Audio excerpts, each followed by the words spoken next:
Hello students, आज हम start करेंगे नेक्स्ट टॉपिक रिप्रोडक्टिव हेल्थ। ठीक है, क्या होता है रिप्रोडक्टिव हेल्थ?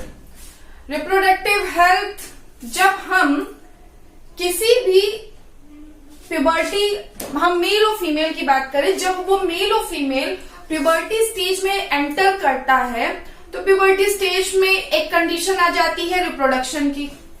फैमिली प्रेशर होता है, सोशल प्रेशर होता है, फ्रेंड्स प्रेशर होता है, ये सारे प्रेशर मिला के ये कहा जाता है कि शादी होनी चाहिए, मैरिज होनी चाहिए, कपल को ये प्रेशर दिया जाता है। तो जब मेल्स और फीमेल्स पे प्रेशर आता है तो समटाइम्स क्या होता है कि किसी भी पर्टिकुलर मेल या फीमेल की बॉडी और माइंड दोनों प्रिपेयर नहीं होते रिप्रोडक्शन के लिए।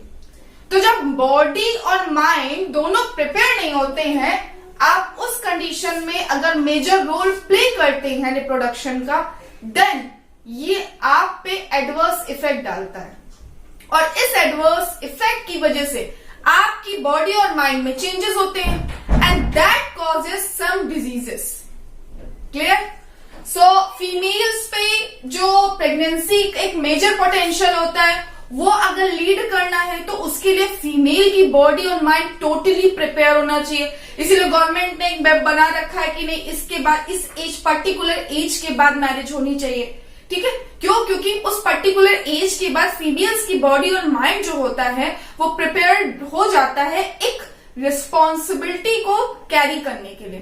क्योंकि एक चाइल्ड की responsibility is a major responsibility for the couples. So उस रिस्पॉन्सिबिलिटी को इजीली हैंडल करने के लिए आपका बॉडी एंड माइंड प्रिपेयर होना चाहिए।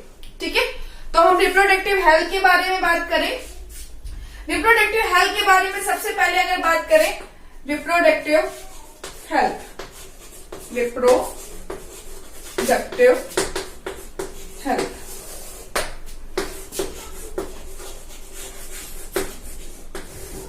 क्या होता है रिप्रोडक्टिव हेल्थ में?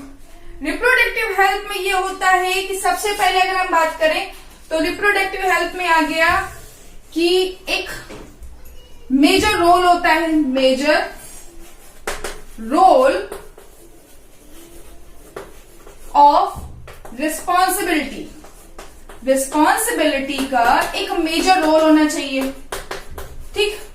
सेकेंड होता है क्या? प्रिपरेशन ऑफ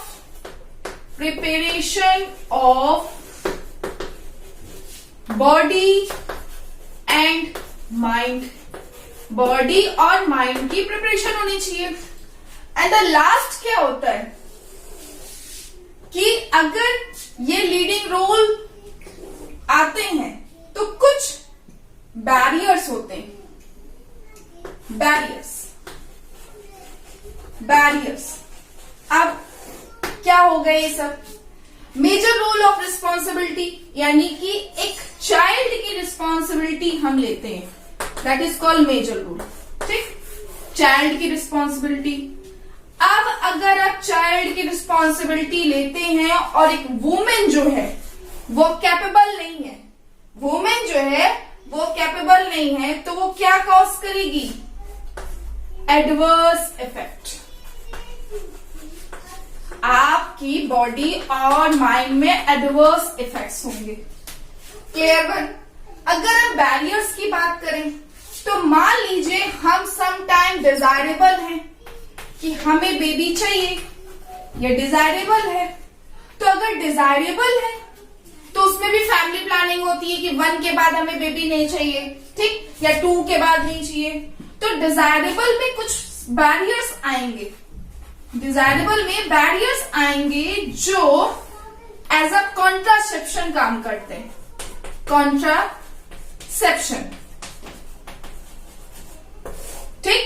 और नॉन डिजायरेबल में क्या होता है कि अगर हमें बेबी चाहिए ही नहीं, ठीक है, वो भी कंडीशन आ गई कि अगर हमें नॉन डिजायरेबल है तो उसमें भी कुछ बैरियर्स आते हैं, नॉन डिजायरेबल बैरियर्स।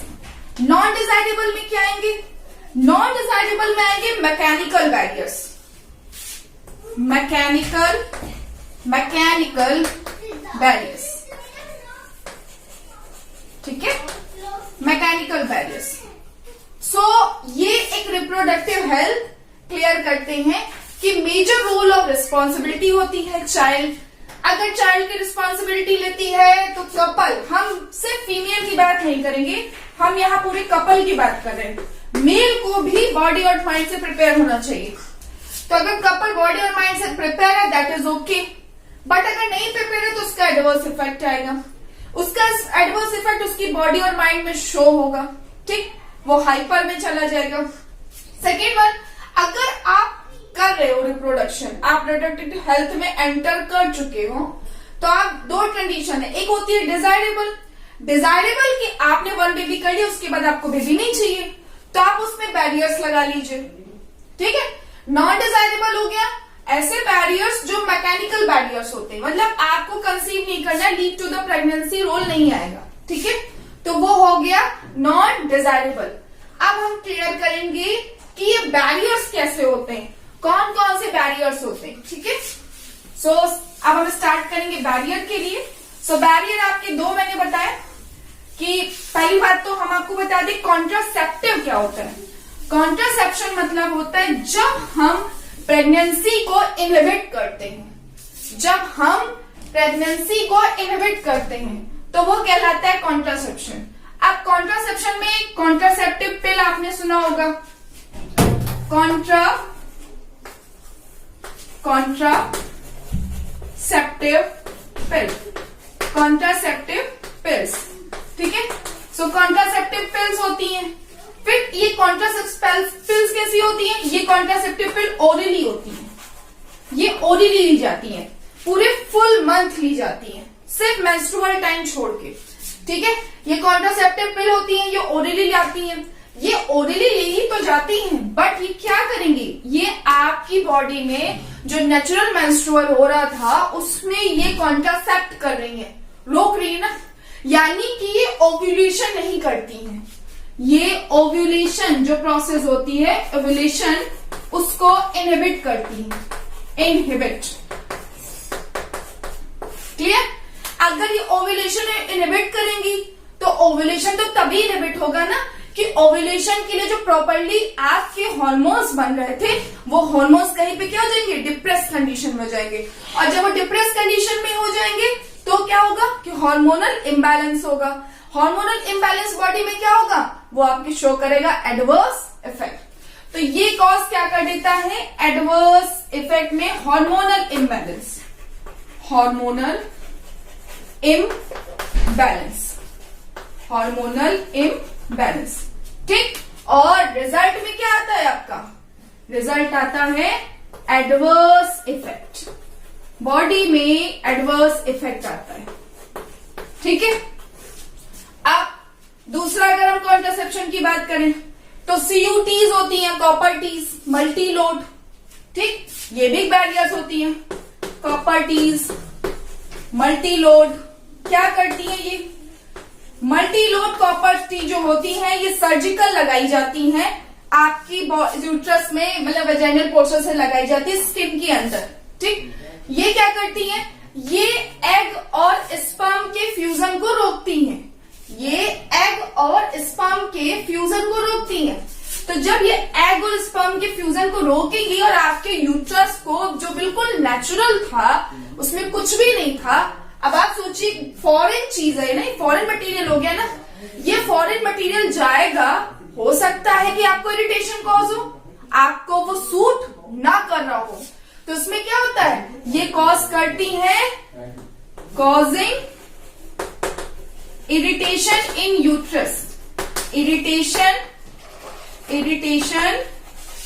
इन यूट्रस। सो ये कॉज क्या करती है, irritation in uterus, irritation in uterus cause करती है। रिजल्ट आपका बहुत ज्यादा सीवियर समटाइम्स हो जाता है इन कॉपर टीज की वजह से, तो ये भी आपकी बॉडी में एडवर्स इफेक्ट डालती है, ठीक है। So this is also show the adverse effect, adverse effect, clear one. Next, अगर हम किसी मैकेनिकल बैरियर की बात करें, मैकेनिकल बैरियर क्या हो गया, मैकेनिकल बैरियर होता है कि जो हमारा टेस्टिस होता है, टेस्टिस में स्पर्म बने, स्पर्म को एक ट्यूब लेके जाएगी, उस ट्यूब को बोलते हैं वास डिफरेंस, क्लियर। अगर तुम उस वॉस डिफरेंस को बीच से ब्लॉक कर दो तो स्पर्म उस टेस्ट ट्यूब की वॉस डिफरेंस के बाहर नहीं निकलेंगे, ना वजाइनल पोर्शन तक पहुंचेंगे। जब नहीं पहुंचेंगे तो नो फर्टिलाइजेशन। क्लियर?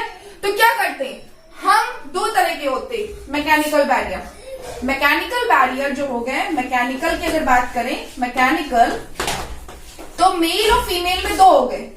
मेल में क्या होगा, हमने क्या ब्लॉक किया, मेल में हमने ब्लॉक किया वॉस डिफरेंस को। ठीक है, वॉस डिफरेंस को हमने ब्लॉक कर दिया, ब्लॉक।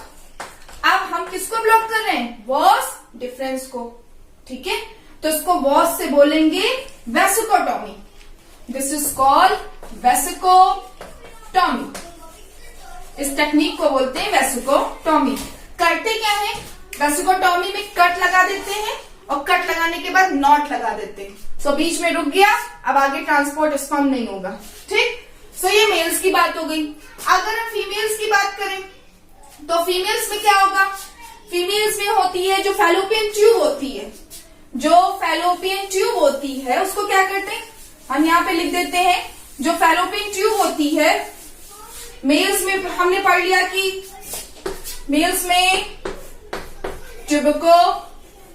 वेसिकोटॉमी हो गई, वेसिकोटॉमी हो गई। करते क्या है, कट एंड नॉट लगाते, कट एंड नॉट कर देते। So block the was difference. ठीक, और फीमेल्स की बात करें तो फीमेल्स में क्या होगा, फैलोपियन ट्यूब होती है। फैलोपियन ट्यूब जो एग्स को लेके जाती है ना, तो फैलोपियन ट्यूब एग्स को लेके जा रही है, तो उसमें भी वही प्रोसेस कर दो, बीच से काट दो और उसके बाद नॉट लगा दो। फीमेल्स की ट्यूब क्या हो गई, ब्लॉक हो गई ना। अब क्या ट्यूब ब्लॉक हुई, फीमेल्स की, वो भी फैलोपियन ट्यूब, तो दैट इज कॉल्ड ट्यूबिकोटॉमी। ट्यूब यानी फैलोपियन ट्यूब, तो ट्यूबिकोटॉमी। ठीक है, ये बैरियर हो गया। सो कॉन्ट्रासेप्शन ऐसे हो सकता है, पिल्स ले सकते हैं, ओव्यूलेशन इनहिबिट कर देगा, हार्मोनल इम्बैलेंस हो जाएगा। मेल्स में मैकेनिकल बैरियर में वेसिकोटॉमी होती है, फीमेल्स में ट्यूबिकोटॉमी होती है।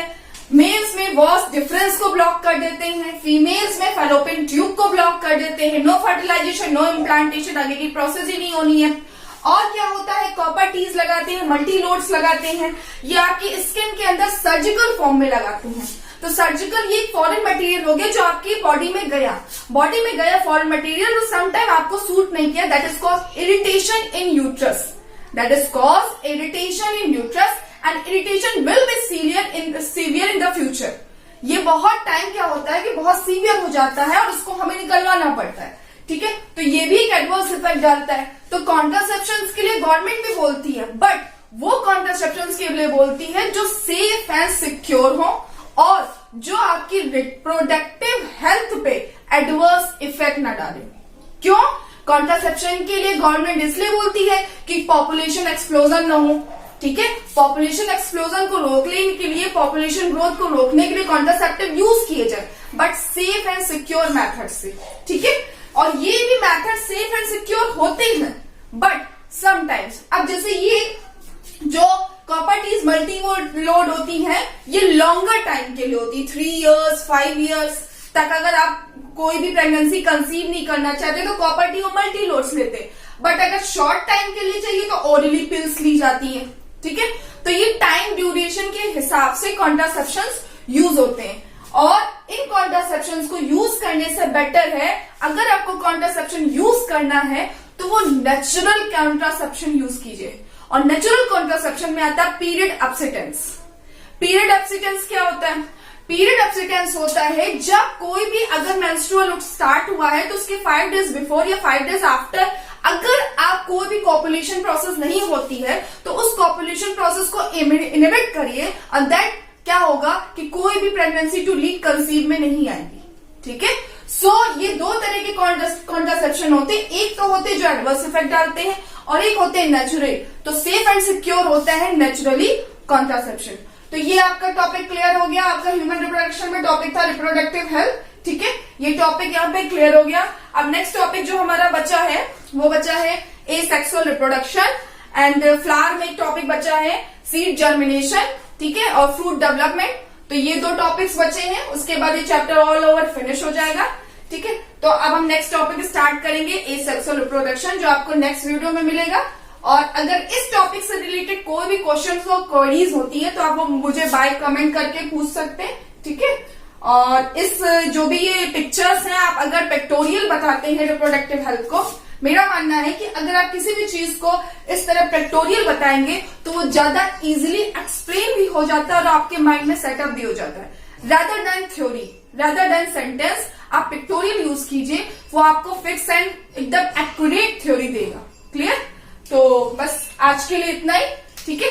पढ़ते रहिए, पढ़ाते रहिए, और नेक्स्ट टॉपिक हम स्टार्ट करेंगे एसेक्सुअल रिप्रोडक्शन। Thank you.